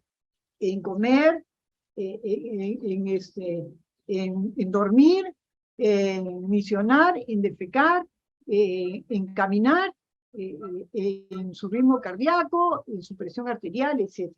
Y luego pasar al centro afectivo, de la regulación emocional afectiva. El vínculo se aceleró en tu casa, porque como todos están juntos, todos tenían que comer a la misma hora, hablar, usar el baño a la misma hora, o no, ¿no? Entonces, eso también, cómo se ha dado el vínculo, cómo se han dado los apegos. De repente te has dado cuenta de que tu mamá funciona más en función de X hermano, W hermano, tu papá, W, Z, ¿no? Entonces, ahí el vínculo, cómo son esos apegos y qué está pasando en mí, que quiero siempre consideración interna. La consideración debe ser externa. Si tu mamá no podía lavar los platos y el vínculo con tu mamá se mejoró, es porque tú no ayudaste, porque todos comían con los mismos platos. Entonces, una cosa es el vínculo, otra cosa es el apego y otra cosa es la distorsión de la exigencia por la consideración solo interna. El psicólogo debe considerar solo externamente. Y con respecto a la cognición, ¿no? ¿Cómo viste? De repente en tu casa había una sola computadora y tu hermano y tú y tu papá y tu mamá la tenían que usar porque era el trabajo. Entonces, ese nivel de competitividad de ideas dio mi fórmula de autoridad y obediencia en lo que me toca y asumiendo lo mío. Entonces, la pandemia ha afectado en todos esos centros, ha afectado no en lo que la mayoría de psicólogos dicen, ansiedad, depresión, estrés. No, motrizmente también ha anulado mucha gente. En sus órganos también, en sus horas de comida, en sus satisfacciones y necesidades, tú reduces el mercado y vas a ver cómo también afecta la digestión de eso, ¿no? En sus horas de sueño, la cantidad de estrés que tú has visto, de tensiones. Entonces, tú como psicóloga tienes que conocer los centros y actuar sobre los centros, ¿no? Y dar neuropéptidos o neurohormonas positivas. La felicidad. Está dada ¿por qué? Por la oxitocina, el amor, la noradrenalina, ¿no? No a la cólera, la adrenalina, no a los miedos, entender la situación de miedo, ¿no? La tristeza, no a la tristeza. La tristeza puede ser normal, hay que reponerse, retroalimentarse a la tristeza, ¿no? La dopamina, ¿no? Me duele las manos, la cabeza, la nuca por tensión, hay que soltar los músculos del hombro, del cuello, ¿no? Relajar a la persona. La persona está así, ¿no? Hay que soltar, que fluya. Ok, Jocelyn, tu segunda pregunta ha sido resuelta. Gracias. Sí, doctora, muchísimas gracias. Vamos, Carolina levantó la mano, me parece. ¿O quién? Sí, profesora, buenos días. ¿Me logra escuchar? Sí, por supuesto, Carolina. Si quieres, puedes prender tu cámara. Sí, a ver, un segundo. Ok, creo que ahí se me ve. Bueno, yo tenía una pregunta sobre lo que usted comentó de la normalidad en cuanto al contexto social, ¿no? Porque justamente hay muchos contextos en el que hay cosas que son normales socialmente, pero que psicológicamente puede afectar a uno, ¿no? Como estas sociedades que son extremadamente machistas y es normal que las mujeres estén reprimidas. Yo quisiera saber cómo es que una persona puede regularse emocionalmente en un contexto de ese tipo, ¿no? Donde lo normal es vivir así. Entonces, siento que no logro entender cómo sobrevivir a ese contexto, ¿no? Bueno, mira, Carolina, muy interesante tu pregunta, ¿no? Porque generalmente no nos recordamos los contextos familiares. Yo tengo muchas colegas que trabajan en inteligencia, en las Fuerzas Armadas, en la Policía Nacional, y me dice que ha aumentado la cifra de abusos, como tú bien señalas, ¿no? Entonces, ¿por qué ha pasado esto? Porque las personas en su experiencia temprana infantil, en el manejo de su energía sexual, no la conocen. Entonces, si vino un familiar o un vecino y me hizo un determinado tocamiento y me tocó los pezones y de repente yo sentí placer, pero veía que a mis demás hermanitos, a los compañeros o amigos no le tocan los pezones, entonces me asusto, ¿no? Y lo reprimo muchísimo. Entonces me queda ahí un abandono, una postergación, ¿no? Que lo voy a guardar como un secreto sexual muy profundo. Entonces, en tu pregunta, el área de sexualidad es muy importante, ¿no? No la puedo tocar de porrazo porque el paciente está herido porque ha sido muy pequeño, ¿qué iba a entender de abusos o de tocamientos? ¿No? Entonces tengo que enseñarle el esquema corporal y decirle que hay zonas que a mí puede venir ahorita, en estos momentos, alguien y tocarme el pezón y yo voy a sentir placer, porque es una zona erógena de mi cuerpo, ¿no? Pero yo sobre eso tengo una regulación emocional yo tengo que proteger mi cuerpo, yo no puedo dejar que otra persona se apropie de él porque le parece, sea mi novio, mi enamorado, mi vecino, mi amante, o lo que fuera. ¿Te das cuenta? Entonces, Carolina, esta pregunta tuya es medular, ¿no? La pandemia, que ha hecho un confinamiento, que todos nos relacionamos más, las energías sexuales se han exacerbado. Yo tengo padres de familia que no encontraban mejor placer que ver televisión o hacer el amor, y que todos los hijos lo han visto, han escuchado y se ríen y se burlan de eso, ¿no? Entonces, hay que saber comprender los contextos, este contexto social, ¿no? El contexto social de la pandemia, pero también el contexto social en el entorno laboral, o cuando se está desplazando en un micro, o cuando está en un cine, ¿no? Porque si la persona no sabe defenderse, significa también devolver, no solamente esperar que la persona me ataque, sino también saber devolver, ¿no? Por eso que me parece muy interesante tu pregunta, y puedas devolverle al paciente o devolverte a ti a sí misma esa energía que no tienes por qué otra persona te la robe. Tanto en tristeza, miedo, estrés o abuso, la otra persona te está robando energía. No debemos permitir el robo de energía. ¿Correcto? Gracias, Carolina, interesantísimo. Gracias, profesora. ¿Alguna otra preguntita? Marcela, me parece que levantó la mano. A ver, Marcela, te escucho sí, verte. lo mismo, O sea, pero creo que no sé por qué no me permite la cámara. sí, estabas ya con la cámara. Sí, algo ha pasado. A ver, ya. Antes estabas con la Ya. cámara. Creo que soy yo la que no me puedo ver. Ay, qué gusto escucharte, qué gusto verte. Tú sabes cuánto te estimo y para mí, ídola. Ahora, yo hablo, obviamente yo no soy profesora, perdón, yo no soy psicóloga, pero hablo como profesora. ¿Cómo podemos nosotros, los profesores, ayudar a mejorar este ambiente socioemocional en el aula? O sea, nosotros hemos dictado las clases durante la pandemia.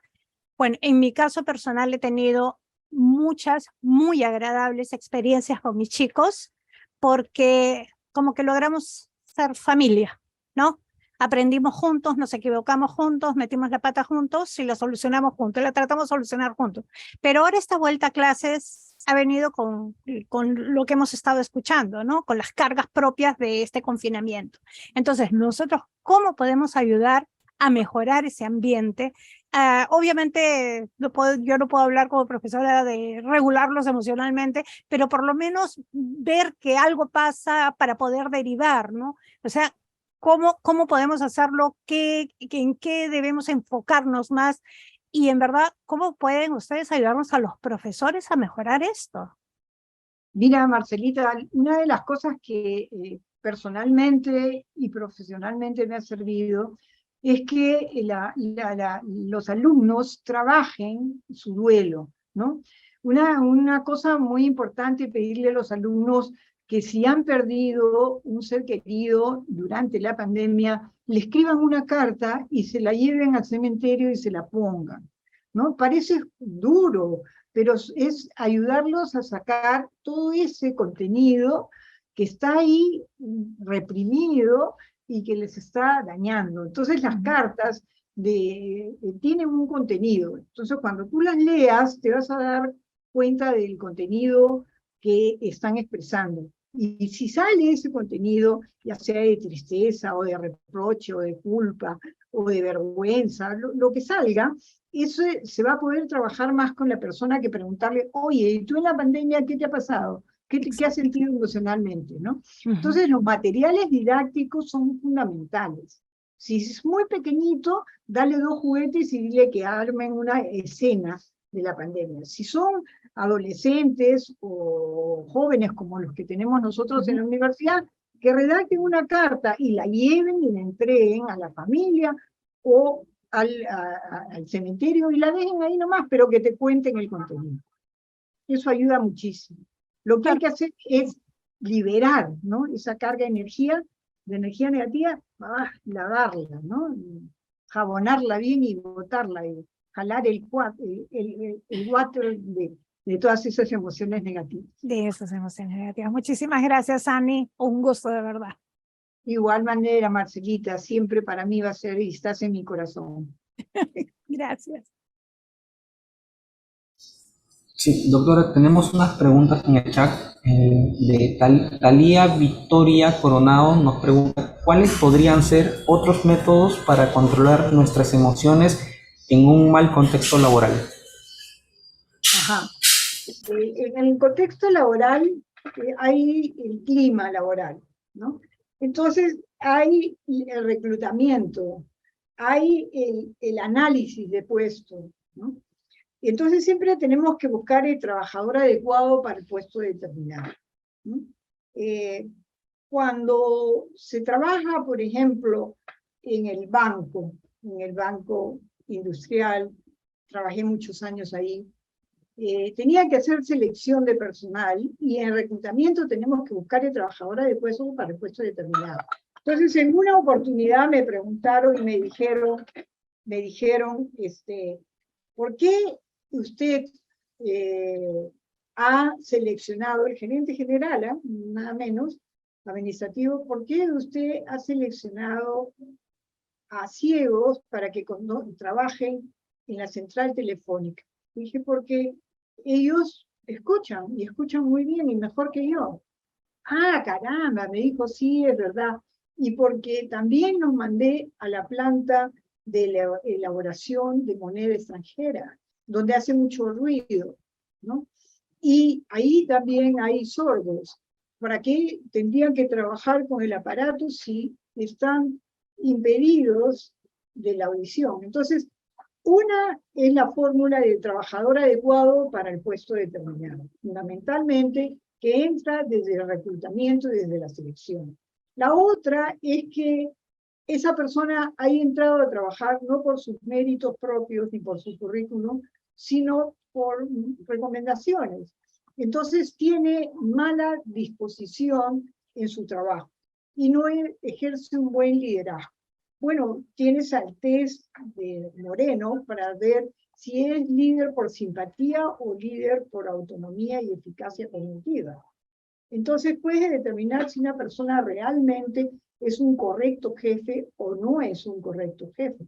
Y si es jefe, puede ser jefe para organizar fiestas, pero no para dirigir un puesto determinado de trabajo, ¿no? Entonces hay que hacer un análisis de la relación, cómo la presencia o ausencia de una persona en el grupo modifica el comportamiento de manera negativa e inestable al resto de personas. Igualmente, para un partido de fútbol, partido de vóley, o para un partido de funciones, de servicios que tienen que darnos en el banco o en cualquier empresa laboral, o pública o privada, donde la persona tiene que cumplir sus funciones.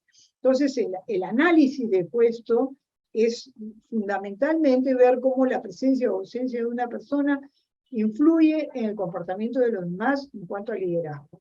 Cómo esa persona tiene conocimiento o no de las funciones que debe desempeñar, tiene un respeto o no de las horas, porque también muchas veces se castiga a las personas porque llegan tarde. Y usted ha visto un método en la oficina como autoridad que ponga ómnibus desde el pueblo joven del norte y del sur para que traiga, y eso ha mejorado la conducta en vez de comprar cosas para reforzar a los que siempre llegan temprano.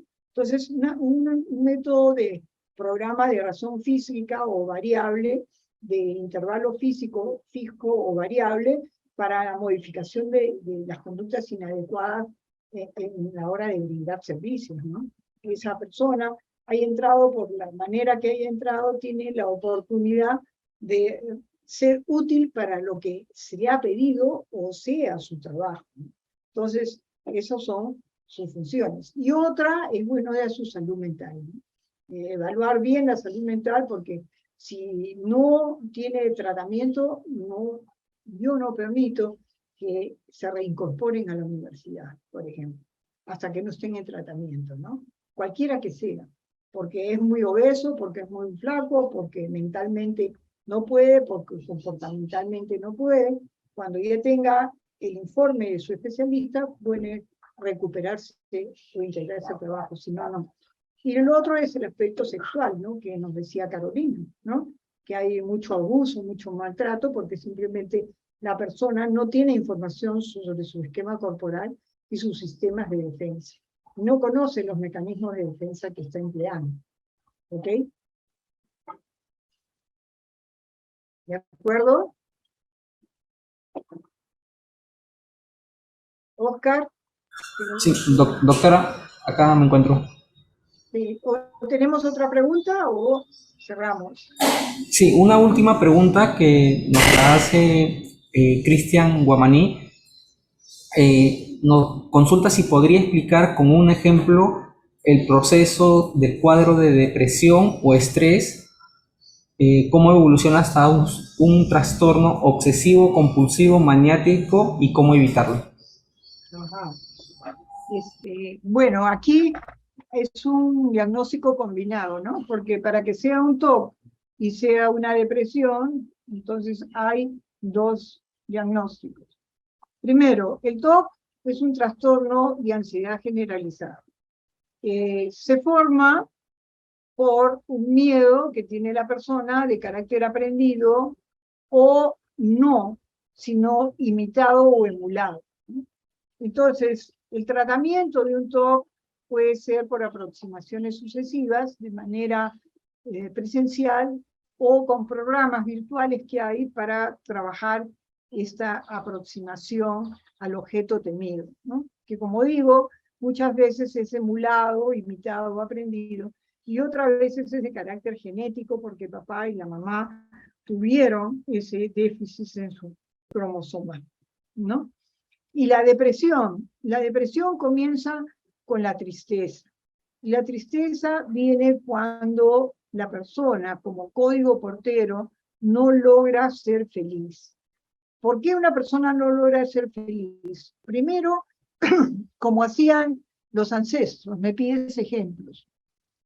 Los mayas, los aztecas, nuestros incas y preincas, por ejemplo, usaban mucho el cacao, ¿no? Y el cacao tiene mucho componente de litio, igual que las menestras, que los granos de maíz, que el plátano. Entonces, una cosa que era observada por ellos ancestralmente, que la persona estaba triste, pues le daban en su dieta alimenticia el consumo de cacao. Y en cada templo al costado, en los mayas, aztecas, incas y preincas, junto a los templos vas a encontrar árboles de lúcuma o árboles de cacao. Nosotros podemos tener un chocolate, y cuando vemos a una persona muy triste, muy levemente triste, darle un chocolate y tratar de que viva su duelo, su melancolía, y la persona puede recuperarse rápidamente. Si pasa de una depresión a una depresión que se llama depresión mayor, quiere decir que ya está pasando 2 a 6 meses de ser un cuadro depresivo, y entonces tengo que medir el litio necesariamente de esa persona para saber cuánto necesita, y puedo que use un cuadro de nutrición específico, lentejas, plátano, chocolate, ¿no?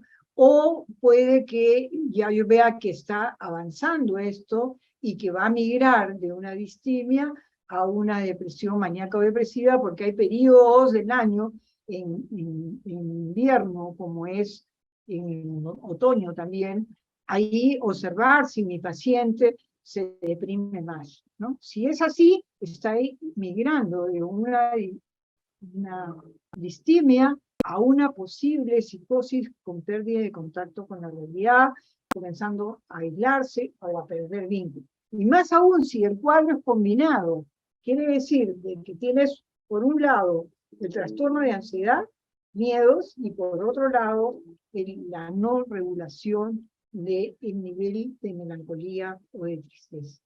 Entonces, el abordaje es abordaje combinado.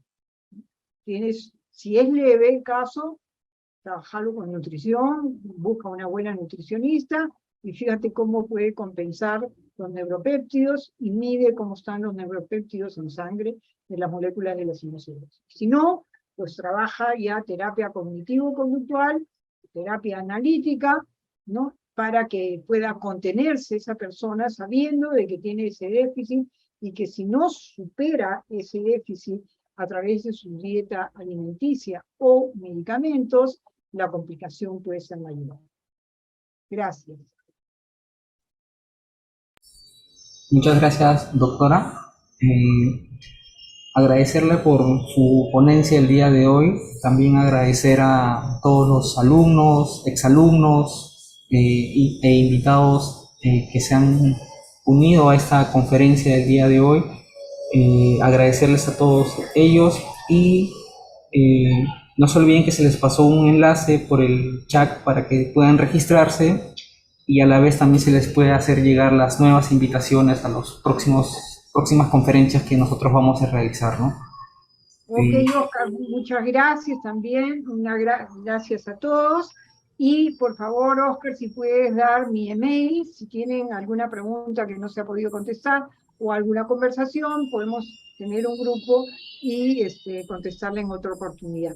A ti, muchas gracias, doctor Oscar, por su iniciativa, por buscar una convocatoria tan grande. 74 personas no se reclutan así de la noche a la mañana. Es su esfuerzo, tu colaboración de tu oficina, y habrá la posibilidad de que los usuarios te hagan llegar temas que quieren para sus conferencias. Ha sido un gusto para mí verlos después de muchísimo tiempo. Una servidora para siempre. Gracias. Sí. Muchas gracias, doctora. Muchas gracias hasta todo. Hasta luego. Hasta luego. Suerte y muchas gracias. Adiós. Si prenden sus cámaras para tener una foto de recuerdo, les agradecería mucho. A ver, prender la cámara y vamos a Carla Díaz, Yanela, Marcia, Renzo, Ani. Igualmente en este lado, Evelyn, Alexandra.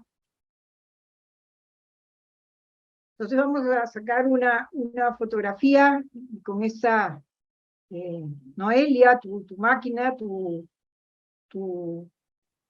foto. Gabriela, Camila, Carla. Bueno, después se las envío. Voy a tomar una acá. La voy a pasar acá a mi Word. Me esperan un ratito. Y pasamos a la otra parte. Gracias, Franklin, Diana, a todos los que tomamos en este lado. Ahora vamos a pasar la de la otra. Victorio, Cristian, a ver si pueden poner su foto. Renzo, Gabriel, Bruce, Leonora, Fabiola, Mayeli, Valeria, ¿no? Poner su fotografía si pudieran, si no sus nombres. Igual lo vamos a pasar acá al Word, lo vamos a tener para recordarlos con mucho cariño.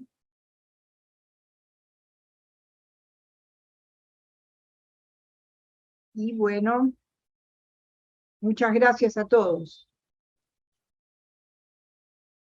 Acá hay una tercera hoja. Cecilia Bruce, qué gusto verte. Ah. Y una cuarta hoja de fotos. Bien, regresamos a donde estamos todos. Lo que es de mi parte, muchas gracias. Hasta una próxima oportunidad. Oscar, muchas gracias. Queridos participantes, muchas gracias. Colegas de todas las carreras, de todas las ocupaciones. Ha sido un gusto compartir. Hasta la próxima. Adiós. Hasta luego. Gracias. Ustedes. Hasta luego, doctora. Muchas gracias. Nos vemos, doctora. Gracias. Bye bye. Adiós. Gracias también.